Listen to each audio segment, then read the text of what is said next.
Hello,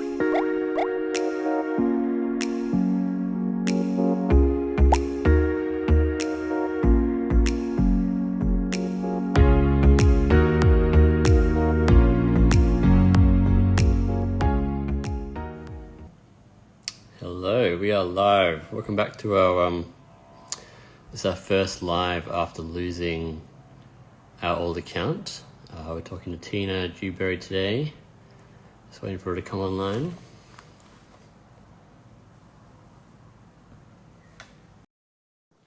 Hello.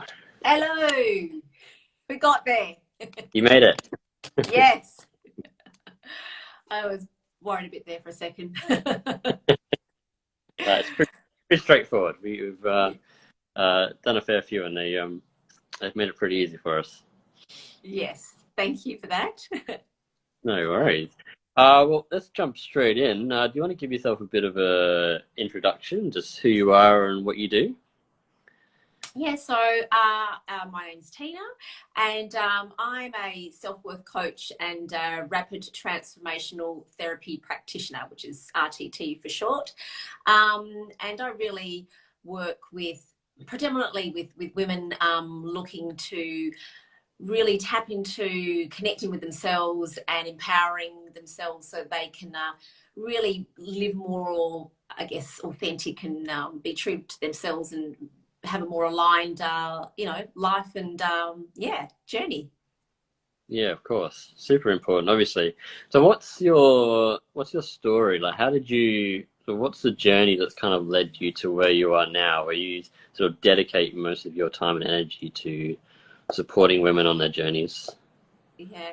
So really my kind of journey into personal development and self-development probably started quite a few years ago when I have three sons, and my youngest son was born with a physical disability, and that kind of led, my life sort of like went in a different direction. And I guess through that journey of my own healing led me to do a lot of work. And initially I started off with working to Louise for if you're aware of that, or many of your community know about that. So it was really about sort of the science of the mind and looking at the mind body connection, and and so through that I did doing a lot of inner work, so you could call it, and a lot of personal development work.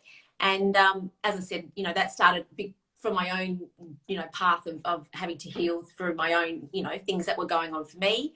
And look, and I've always been curious to find out what makes people tick, and what I guess really the pursuit of happiness, so to speak. It's pretty cliched, but what makes people happy. And certainly for me it was what I needed to explore and find out what made me happy, and bring some sort of, I guess, peace into my own my journey.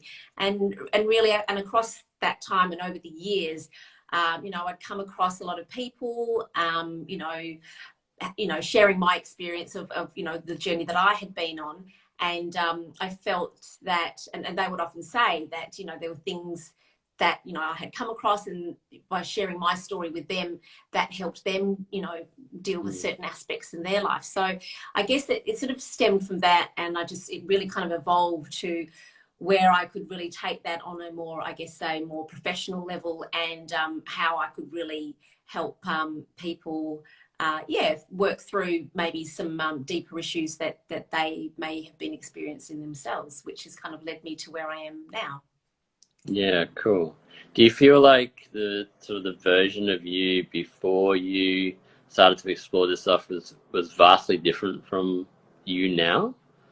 Absolutely. I think about my life beforehand, and I had a wonderful life. Don't get me wrong. I was very fortunate. I had a very a loving family, great relationship, and beautiful children.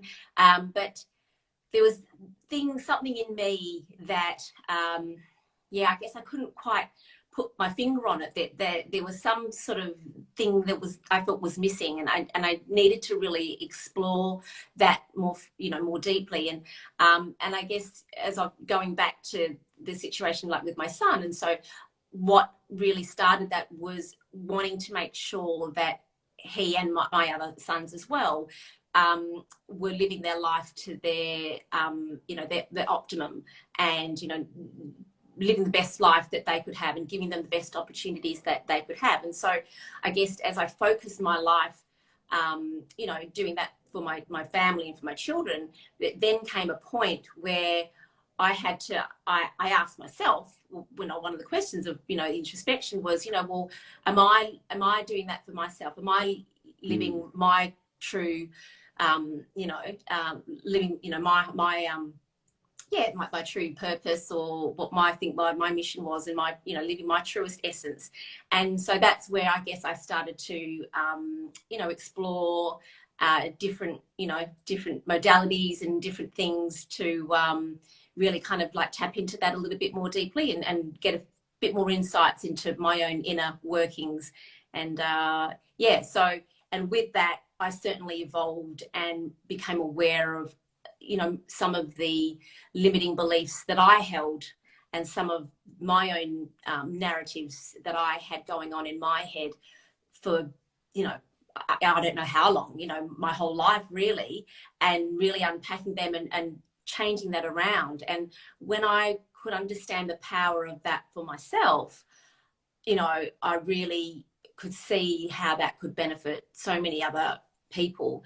And just through, interactions and conversations with people, and they would always say, oh my God, you know so much, or you've dealt with so much, and it's only through my own experience. So I was really just sharing what I had gone through, and realizing that there was a lot of things that I had, a lot of, as I said, limiting beliefs that I had about myself that I needed to unpack and change, and reinvent myself, so to speak. I find that there's almost like kind of like two different types of people. Those that are kind of have this sort of self-awareness and perhaps realize that there might be something missing, and they start to explore different ways of trying to find it. And then there's other people that they just have no idea. They just feel like the way they are is the way they always will be. And obviously, if you're somewhat self-aware and you start exploring these things, and then you can make those changes and start to, you do kind of pass on to other people, whether you do it intentionally or like one-on-one, or you just kind of, people see the example that you're setting, and they can follow along. Did you, when you started on that journey, so what's you sort of became a bit aware of certain things that you thought might be lacking? Were there a lot of really confronting, challenging things that came up for you? Absolutely, yeah. I there were certain things that I found out about myself, or I discovered about myself that I actually didn't really like, and probably one of the biggest things was I guess the judgment that I held in, like probably a lot of people in our culture and our society now, this perfectionism epidemic that we have, and like trying to portray a perfect life, or be the perfect friend or mum or sister or colleague or whatever that is. And really that judgment that we have this biggest judgment towards ourselves, but in a lot of situations that would we would project that outwardly. And so when I kind of really tuned into that about me, and it was pretty confronting. It wasn't something that I was happy about. But I guess the key thing that I really I think was pretty critical to everything, and I would often say this to my clients, is that we have to take responsibility for ourselves. I think that's the first point in our whole journey, is about being responsible. And it's not about blaming anyone, it's not blaming yourself or other people, but it's shifting from a victim mentality, that life is happening to you you know, rather than for you.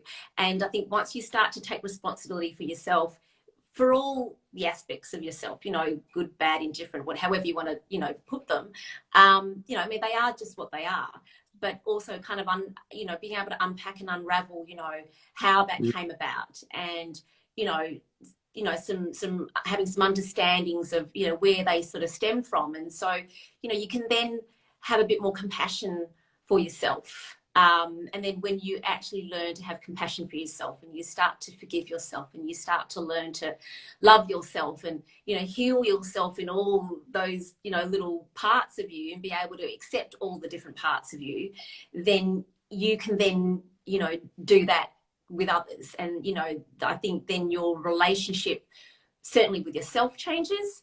And that's where you've got to start. You've got to start with that relationship with yourself, so that you can, you know, and then from there, just as you said, as a matter of course, but just by you sharing that, and I think being open and vulnerable with people, and being honest with people, and people sort of, you know, seeing that you are open to discussing those kind of things, I think that allows you to have a I guess, a sort of meaningful connection with people. And, you know, you're coming from a more genuine and a vulnerable space.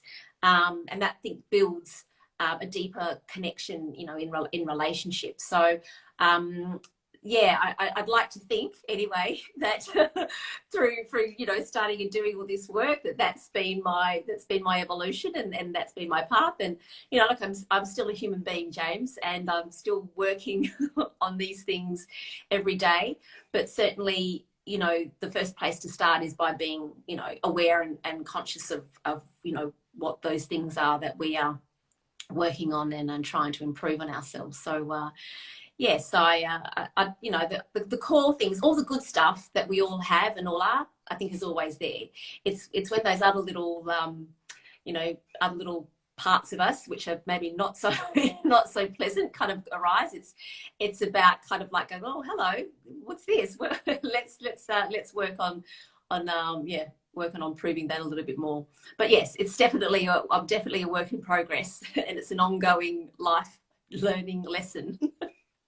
I think it's all work in progress. I feel for me, this year has been quite a big one in terms of like the self-discovery and self-learning.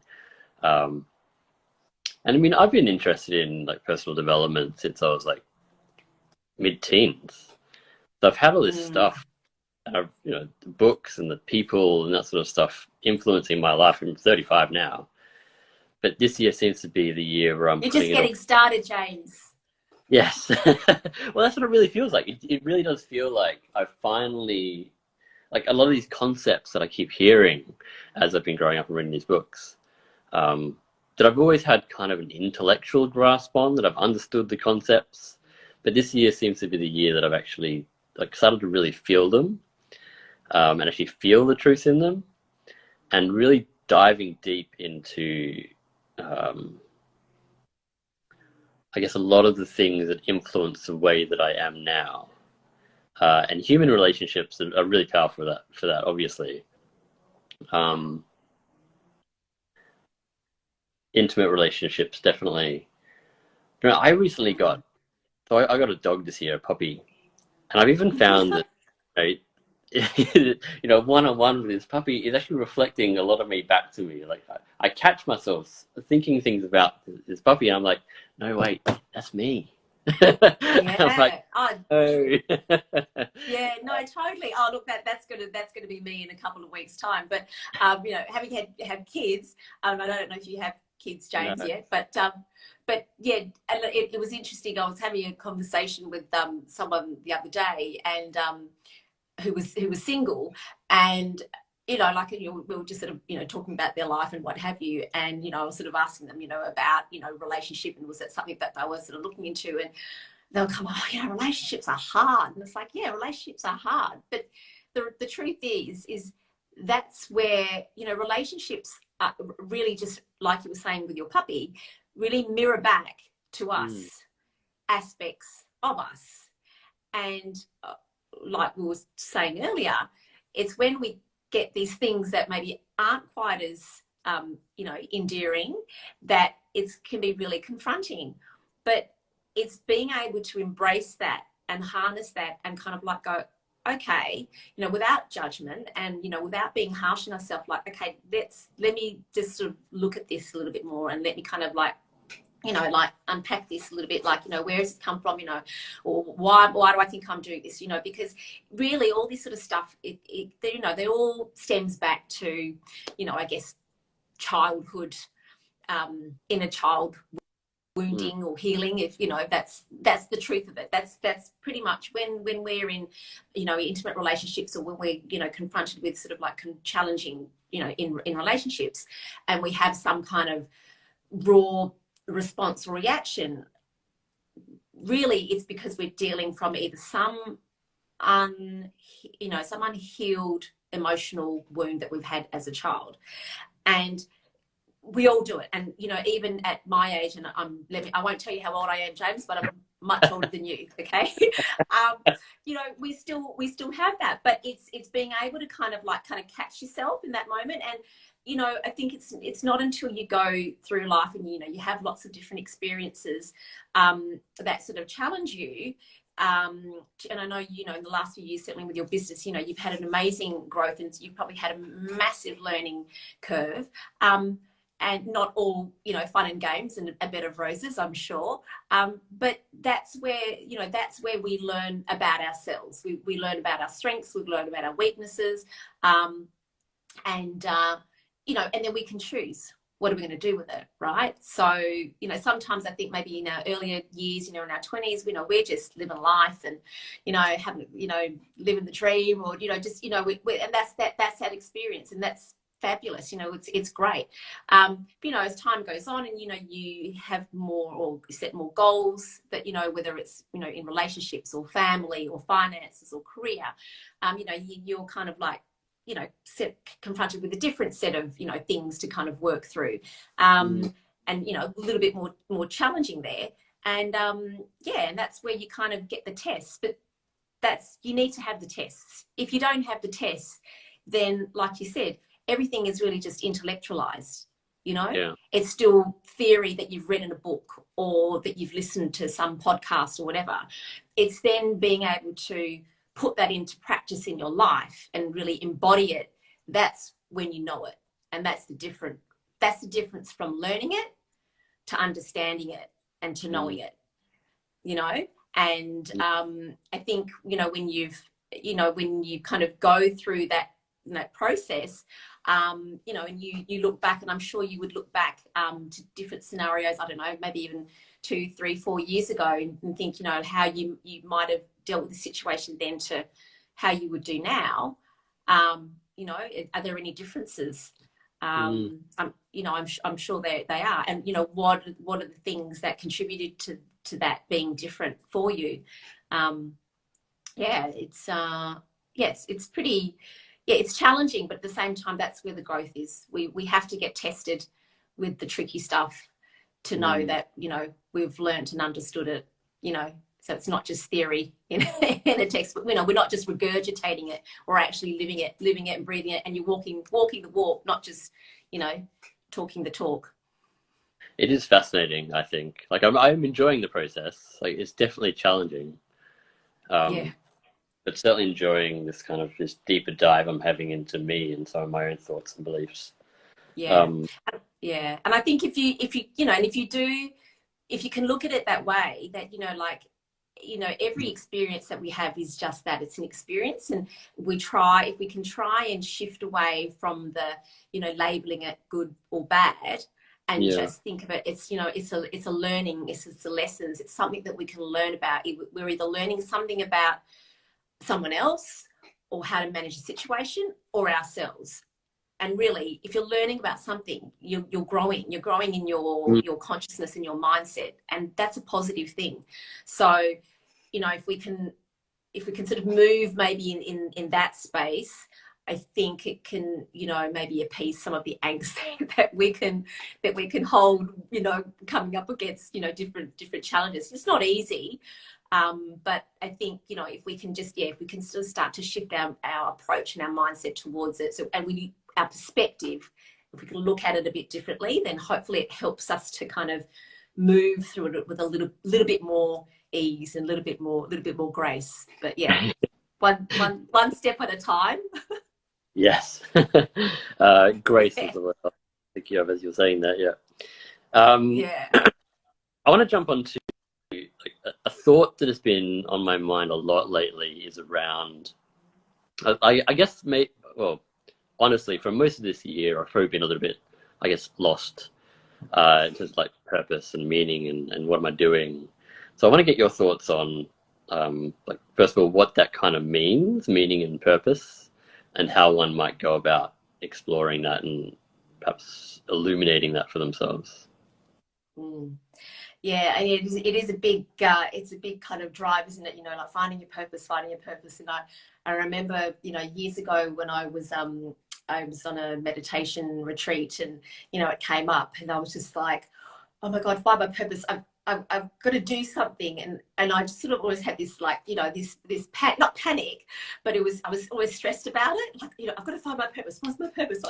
And then I kind of, I don't know, I read somewhere or did something, and I kind of realized, actually, you know, just finding my purpose was actually just really learning to be in myself, first of all, and really just doing my own, I guess, you know, inner work about, you know, taking care of myself, you know, self-care on all levels, you know, your physical, spiritual, emotional, intellectual, you know, just doing those things. And it wasn't necessarily, it was, I guess, letting go of the outcome of it and just really being in the process of being in the moment, really, you know, doing things that I guess gave you joy. First of all, I think that would probably be my first sort of thing. You know, finding your purpose is really, you know, like what gives you joy. And people were like, oh, you know, I don't know. And it's not necessarily something that has to you know, necessarily equate then to, you know, like a business or that kind of thing. But sometimes it's just about being in that state, being in that high vibrational, joyous state is enough, because through that, you know, like I think I mean, you know yourself that, you know, when you're around that and you're kind of, you feel inspired, you feel energetic, you feel, you know, in a really good place, and you kind of connect then with people that are sort of in the same, I guess, you know, frequency or vibration, you know, as you. And I think when you're sort of in that kind of field, you draw to you people that are, you know, like-minded, and, you know, like so coming from the same, you know, kind of mindset and perspective. And I think it's just sort of like maybe letting go of that, you know, you've got to be doing something. But if I was to say to someone, you know, to you know, find your purpose, is just start with what are the things that give you joy. And if time and money were of no, and I'd say this to my clients, you know, if time and money, and you probably heard this, and it's an old cliche, but, you know, if time and money were of no object, what would you do? You know, what would you do? And I believe that everyone has unique talents and gifts, and people sort of think that they have to be like, when we say creative, that, you know, they have to be, I don't know, doing something in, like, you know, an artistic way, but it isn't necessarily that. You know, it's just creative is just being able to do something that you are of service to others. And I think that is people's purpose. Now, what that might be for everybody is very different. You know, for some people, it may be art, it may be music, it may be performance, it may be, you know, looking after animals, it may be, you know, I don't know, whatever it is. You know, some people with business, I mean, that is they have just certain talents with that. And I mean, like yourself, you know, as a farmer, and, you know, someone that, you know, with produce, I mean, you obviously, I mean, I struggle with pot plants, so, you know, I'm inspired by people that, you know, can do that, and, you know, produce for others, and, you know, for the community, and be able to do that, you know, in a commercial sense even. It's fantastic. But everyone has some unique talent and gift, and I think when we just take that time to you know, have that introspection, as I was saying earlier, and just take that time to kind of like, you know, go deeper within themselves and find out what gives them joy. Find out what are those things that when you are completely in the flow, you know, those activities you do when you just lose track of time, and you know, you just, you know, you can be blocked off to everything else in the world, like no one else is around and you are just in that moment, in that flow. I think that kind of can give you some indication of, you know, the direction that, you know, you can go in. So yeah, I think it's just really just tuning into, yeah, what makes your heart sing, you know, what makes your heart sing, what makes you lose track of time, what gives you joy. And you know, I think from that things can open up and flow. And it's being open, you know, it's being open to different opportunities. But, you know, when you're in that energy, in that space, I think things, you know, it's that kind of law of attraction, right? It's sort of like things kind of come to you. So, I mean, like for yourself, James, I mean, how did all, you know, your business and your projects all kind of unfolded? How did that all happen? Well, it's funny.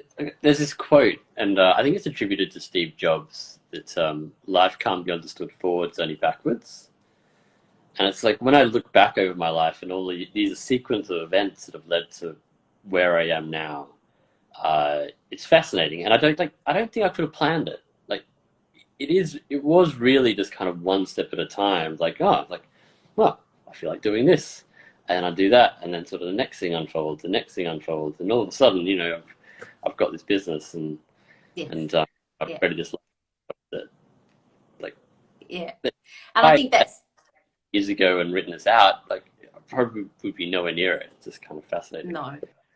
No, and it's, you know, it's like with manifesting, you know, and you know, I don't know if you do a lot of that or you've done a lot of that, but you know, certainly, you know, like with manifesting, it's about, you know, like kind of visualizing and you know, setting, you know, having the sense of where you want to be, what do you want to be doing, you know, what does it feel like, smell like, look like, taste like, you know, all those sorts of things, and not to worry about the steps necessarily it takes, but just, you know, being there and how it's going to be. And when, you know, when you're focusing on that energy and you're putting that energy there like it's already happening, as you found yourself, things just come to you, or things just presented to you, and you tune in. And when you're tuning into yourself, when you've got that in your, you know, when you've got that in your mind and you've got that as part of your vision, and you know, you can see it and you can feel it, the things that are kind of guiding you there just feels right.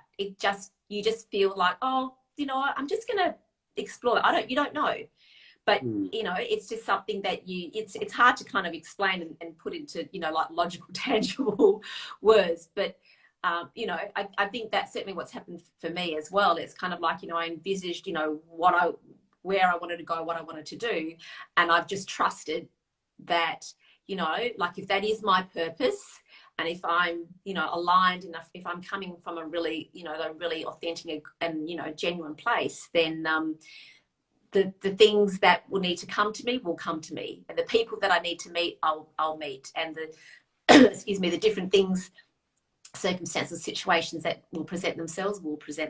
And yeah, it's trusting and just but letting go. I think that's really is surrendering and trusting and letting go. That's the hardest part. I feel like we put barriers up to just trusting the process. And, you know, these pressures, you know, they're not unusual pressures. They're the pressures of, you know, societal pressures, like, you know, earning an income and raising a family and that kind of stuff. And they can sometimes, I think, get in the way of allowing just things to flow. Like, certainly in my 20s, I was traveling, and I could very easily just pack up one day and get on a plane and just go to another country just because I decided to. But now I feel like there's certainly a lot more responsibilities in place that would not prevent me as such, but I'd certainly have to give them greater consideration before just packing a bag and jumping on a flight. Yeah. And, you know, I guess like we were sort of talking about this, you know, like your why, you know, your why needs to be bigger than you. I guess, Yeah. because it's when we bring it just all back to us, that's where we can either consciously or unconsciously put these little blocks in our way, you know, thinking that, oh, no, well, I can't do that because, you know, what will this person think, or how will I be, you know, how will that look, or, you know, by letting people down, or whatever that is. So, yeah, I think it's just being able to, yeah, I mean, I know it's a hard thing to do because, you know, like if you've got, you know, people that you're accountable to and you've got to be responsible for. But I think it's just, yeah, just trusting yourself that, you know, you'll make the best judgments and decisions that you need to, because, you know, if you're doing it for the bigger purpose and it's not just for yourself, then, you know, often things will come your way that you would not have even thought of yourself. Like you were saying before, you know, if you thought, oh, you know, your plan's going to be this, then, you know, you're kind of restricting what else, you know, could be an option for you. You know, so it can be nerve-wracking, but it can also be exciting depending how you want to, where you want to look at it. But yeah, I do believe that, you know, if it's meant to be, it's meant to be. And sometimes if you get obstacles and blocks, it's because the universe is redirecting you in another way. You know, we as the human ego, sometimes we think, oh, you know, we've got it all worked out, this is how it's going to be. But sometimes it's like, no, because the universe has an even better plan for you. So yeah. I mean, I think because I mean, I certainly use the term universe to describe how things happen in my life, and I guess sometimes I wonder if it's, you know, the universe is some other entity deciding that I'm going to go this way, or if actually in my mind I've expressed a desire for it, and I'm kind of subconsciously linking those things up myself. Either way, it doesn't really matter. That's right. Find it fascinating to think about. You know, actually, what's happening is what I've been thinking about this whole time anyway. Yeah. And the universe to describe that, but yeah. yeah. I know. Sometimes I think, oh gosh, you know, Tina and her universe, people think she's a crackpot. But no, but you know, I think it's just, I think it's yeah, and you know, like we were talking about, you know, manifesting. I think that's the thing. You know, we create our reality through our perceptions. Anyway, I think we might wrap up anyway. One question I'd like to wrap up with is just asking people what living a healthy, happy life means to them. Yes. So I think I touched on earlier, you know, it was really, you know, looking at the different spheres of your well-being, you know, your physical, emotional, spiritual, you know, mental. And I think, you know, I have my own little routines and rituals. I tend to be a bit of a creature of habit. And so, you know, it's sort of certainly starting off, you know, in the mornings with, you know, some exercise, some, you know, yoga, stretching, meditation isn't, for me, is an absolute, you know, non-negotiable, you know, every day. And because I certainly know that when I don't do that, you know, and whether it's, you know, 5 minutes, 10 minutes, 20 minutes, whatever, it's just making that time to be silent, you know, in stillness, I think is really, really critical. And, you know, obviously, you know, all the healthy lifestyle, you know, nutrition things. But from a, you know, a sort of a spiritual and emotional side, I think is having that balance between, as I touched on before, the introspection and the connection, because I think it's really important for everyone to make time, and we have to make time for it, to make time to do that little bit of inner work, you know, checking in with, you know, how we're feeling, you know, what is it that we feel that we need, you know, and if that means that, you know, we need to have a nap in the afternoon, or if it means that, you know, we you know, need to just have some alone time or some quiet time, then that's great. But it's balancing that with then connection, because too much introspection can lead to, you know, something that looks like depression or you know, isolation. But I think we do need to have that. We need to have that quiet time. We need to have that time on our own, you know, whether it's being in nature, you know, going for a, you know, paddle, going for a swim, you know, walking, you know, having a hike, you know, going to the beach, going to the park, whatever. I think certainly, you know, having some time in nature, you know, if you can every day, perfect, you know, that'd be great. But certainly, you know, some grounding and earthing techniques is, you know, just something that I absolutely crave for. And I know if I've spent too much time in and amongst all the, you know, the concrete jungle, yeah, I need to kind of have my little retreat for myself. So that's an important thing. But then, as I said, the connection. So, you know, but also being mindful of the kind of connections that we have, the kind of relationships, the kind of yeah, the kind of people, I guess, really that we're spending our time with, you know. And you know, we know ourselves when we're connecting with people that, you know, we come away with, and you know, time's gone like that, you know, we feel uplifted, we feel energized, we feel really positive.